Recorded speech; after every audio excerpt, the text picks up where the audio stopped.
Welcome to Gladiators Gym, and here in Huddersfield, fantastic building, 3 floors, massive mill, very impressed. Could have warned me about the stairs though to start with. Goodness me, they must enter into your fitness training. Good afternoon anyway, good evening or wherever you're listening to this podcast from, with me Steve Dakin and Florence Inett, is that correct? Yeah. I've got to get the names right. There's nothing worse than getting somebody's surname right. Well, I suppose there is lots of things worse. Like my old name, like where it was Mungen, but people pronounce it as Manjeni, so I used to get on my nose. Really? Right. It does. My name's Steve Dakin, and people call me Deakin, they call me Dakin, and it drives me nutty. It drives, because it's not difficult, is it, Flo? Anyway, welcome. Thank you for having us today. It's absolutely fine. It's an absolute pleasure to meet you. I've never met anybody smaller than me before. You must be the Pocket Rockets. Fantastic. Okay, Flo. Got a few notes because I'm prepared. I'm like a Boy Scout. Huddersfield's first ever professional female boxer. Winner of 3 national amateur boxing titles, several other accolades and trophies, including box cup wins, etc. Yeah. So big reputation, yeah. We'll come back to that shortly. We'll come back to the pro side of stuff. We'll come back to the amateur side of stuff. I want to talk about you first of all, because I've never met you before. I've done a little bit of reading, you know. Born in Uganda. Is that correct? Yeah, born in Uganda, raised as well. Born and raised in Uganda, and not the best start to a life for a child, really, because I'm reading and understanding that at the age of 3, sadly, you lost your mum. Yeah, that was a bad tragedy that had happened, so I ended up just focusing on boxing while my dad was teaching me. I'm with you. Yeah, I believe your mum died in a car crash. Is that correct? Yeah. Well, an absolutely awful thing to happen to anybody, especially a child of 3 years old. Went to live with relatives then, did you? Yeah. And then experience. Really? No, I get that from my notes and my reading about you. Finally, after 10 years of going through a process, you were adopted. Yeah, I was adopted, and surprisingly enough, somehow the person who had raised me knew the judge, so like it was kind of like an easy process at that time, because the judge was quite fond of the person and he was fond of me, so he had seen that I had a good reputation with what the pastor was saying to him. So then he had asked me like, are you pretty sure you want to leave your home country? And I was like, well, there's nothing here, so I love the people I'm with, so there's no point giving up on an opportunity and about my safety than staying somewhere where I'm not wanted. So I ended up coming to England. So you came to England at what age? 13ish? No, I think it was around 2016. So I was making around 12. I was making 12. So then I left Uganda. Then I made 13 months in England. Really? Wow. You know, what a big upheaval that is. For 12-ish years of age, yeah? Body's changing, you're going through lots of change as a 12-year-old. You know, generally people do, don't they? Especially young ladies, emotions must have been running high. Your body's doing all different sort of things. Plus you've got all the history left behind you in Uganda. That's a very, very brave thing to do. It really is. You know, I do actually feel for you. I can't begin to empathise. Can't begin to put myself in your shoes. But wow, you must be very, very proud of yourself. You know, there's some expressions in life. You know, there's some that we like and some that get overused. Thinking out of the box. I hate that expression. I must admit. You know, I really do. It is what it is. I really hate that expression as well. I say that a lot though. Yeah, well, let's not say it today, right? Because I hate it. All right, be warned, I hate it. Listen, but one expression that does come to mind straight away is that I don't know if it comes from Yorkshire or where it comes from, but what doesn't kill us makes us stronger. Yeah. I'm not sure how I feel about that, but it is an expression that gets used a lot. So bear in mind what you've been through as a small child and where you are currently as an achieving young lady. You know, how do you think your history as a child and what you've been through has contributed to the young lady you are today? I would say the older me right now would understand like that I had to go through the stuff I went through to get to where I am. And it's crazy to think that even though I went through like a tragic childhood, I wouldn't change that for the world, because it gave me the strength I have now, and it gave me the motivation I have now. So it's like every single person has a story to tell, but some people are not storytellers. So for me, I would say to myself, who was young and timid and quite troublesome, like I would say I was stubborn, but I would say like I tell myself like, you know what, there's a tunnel at the end of the light. There's always a light at the end of the tunnel, basically. So instead of being scared, instead of like taking all my anger out on different things, I should just focus on the talent I have. Though it's not easy to say, because I wasn't really good at the language, that Uganda. I wasn't really good at it. So because my dad always spoke Kiswahili, and some of my family spoke either Chinyarwanda or Lingala, like it was quite like also Lusania, so it was quite difficult for me to maneuver around, because like I'd end up like getting picked on because I was either Kenyan, because I was Kenyan, and I was not Ugandan, so sometimes they end up picking on you. So I tended to get in fights. I would just say to myself like, I need to be cool-headed, not hot-headed. Really, that's fascinating. That's heartwarming to what you just said at the beginning. I'm picking up that you talked about your strength of character comes from that. So school life, that wasn't particularly a kind time to you, as well as you were getting bullied. I would say like outside, like not like around, like let's say like the older generation, people like to gossip. Like I would say like Uganda has its good places and its bad places, but the older generation, like if they see like a kid who's strong-headed, they end up like being like, oh, they have a troublesome life going on. Or like some people would say to me like the devil's job, because of the way like I used to act. Like I wouldn't take anyone who disrespected me kindly, because they would use you don't have a mom, your mom passed away, this and that, so they would throw that at you and try to get a reaction out of you. So like in school, some people either respected me, or some people like we clashed because of personalities. But because I was that was trouble, like though like I was stubborn, I was clever when it came to books and studies, so I ended up getting someone to sponsor me. And that's how like my mom, I had met her for like a church program, like, and she ended up like sponsoring me coming to school, this and that. So that kind of gave me like privileges, but it also had its downfalls, because like on one hand, people are gonna give you respect because like, oh, Muzungu is sponsoring you, meaning a white person is sponsoring you, so like you're kind of on the high table. Then on the downside of it, it's like, oh, like she's one of those like she had to do something to end up like having an opportunity. So on that note, like it was mostly the older generation that used to tend to attack, not the young kids. So if like let's say a person their kids are not getting sponsors, or like they're not getting the attention from the white people, right?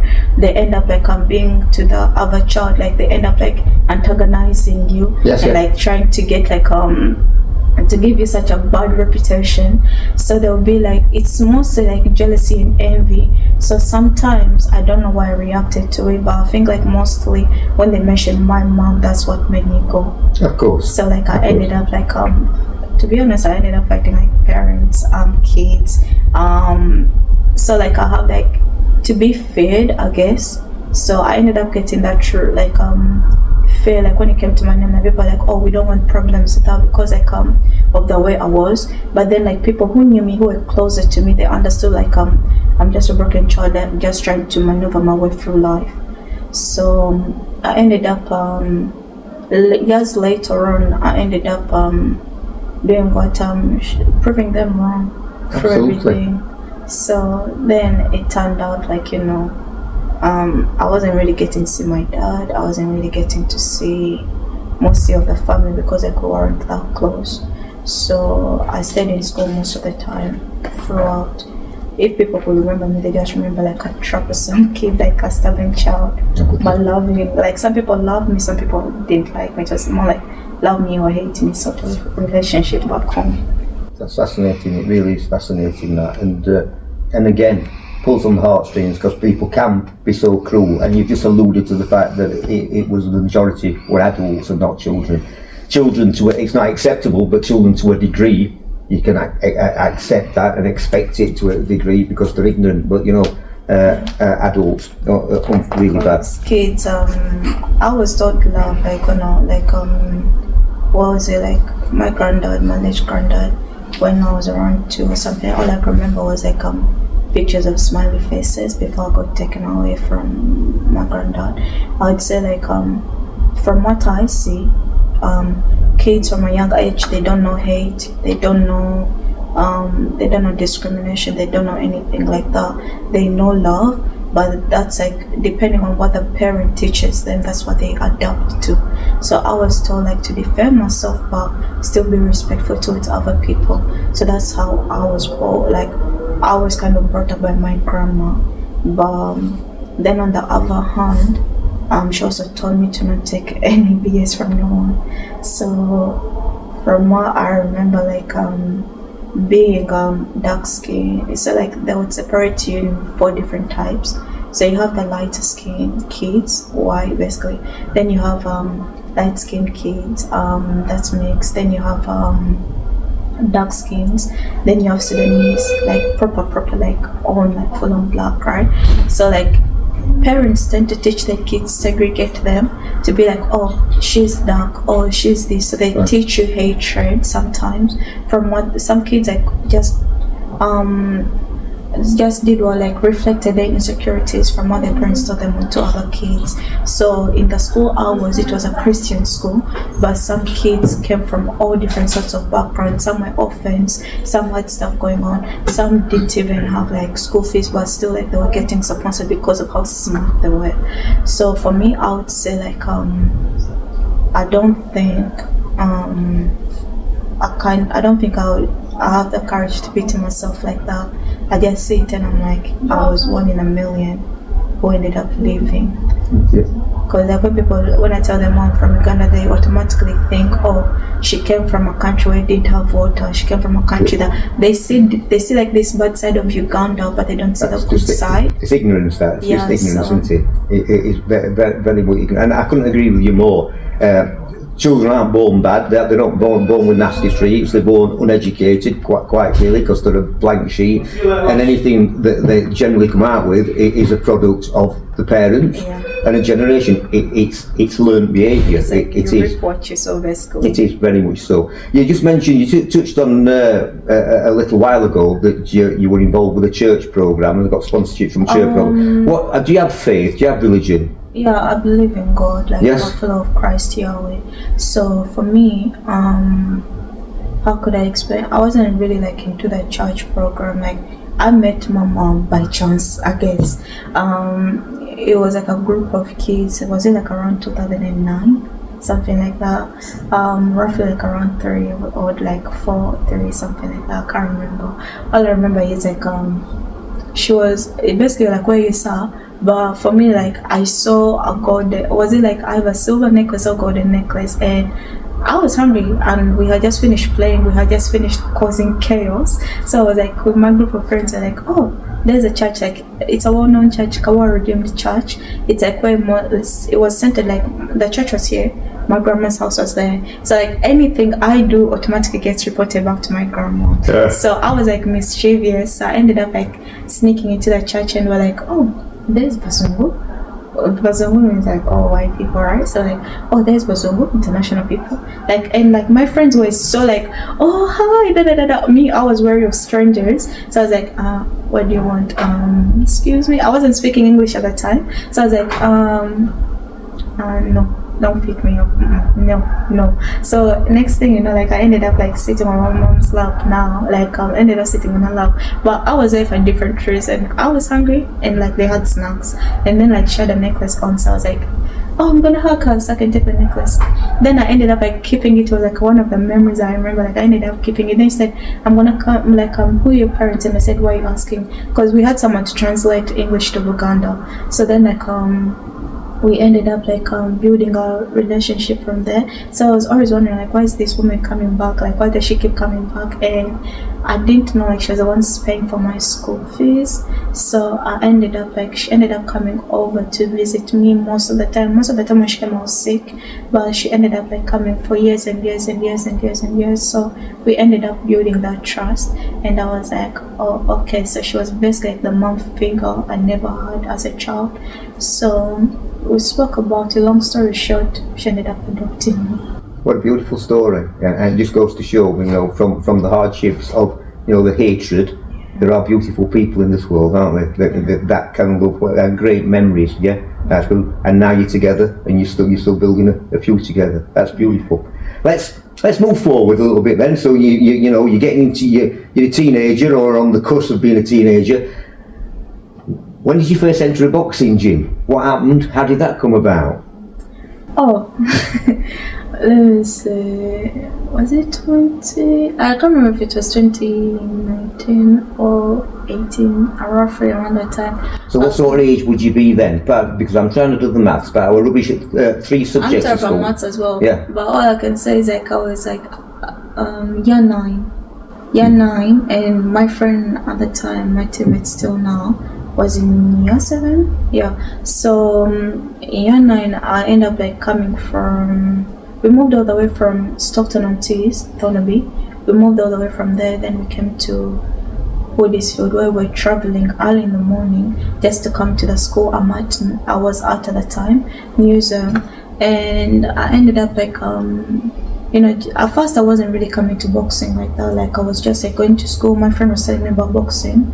Chris. So you had a friend, a male friend? Yeah, Chris Archie, met him. Oh right, right. I did meet him upstairs earlier. Yeah, I hadn't put the two together. No, I didn't. So he was doing boxing at the time. So I was like, he said to me, "Oh, you should come down one time." So I was like, "Yeah, sure." But when I came, like I was a bit nervous. So then I ended up like joining in a bit, but I was nervous. I was like, you know, like being fresh in the gym. So I ended up coming more and more, and then like I just ended up training. Did you get the bug? Is it fair to say you got the bug? You know, you fell in love with the sport? Yeah. Again, because I was training even back home, I used to do training in Uganda. My dad worked in the military as well as teaching me how to box. So right, let me get this right. So you did, back in Uganda, your father originally was training me. Showed you how to hold the hands, yeah? Because like I would go on runs with him for like when I was like when he was around at home, like when he used to come back from safaris, like around 3 years old, I was running with him. Then sometimes on like I would do something with him. Anytime he come around, he would teach me basically something to do, even though like that's a good side. Like I remember, apart from like that trauma from my uncle, so I ended up like training. But when I came to England, I ended up falling back in love with boxing. So I ended up training. But at first, it was not easy. It wasn't like the thing where like my dad would be like, "I can come," or like that. It was straight up like hardcore. Really brutal, yes, really. Yeah, we had all different sorts of coaches. Not the romance of a Rocky film then. No. By any means. That's great. That's great. But you're here today, right? And as I said at the beginning of our conversation, winner of 3 national amateur boxing titles and several other trophies, including Box Cup wins.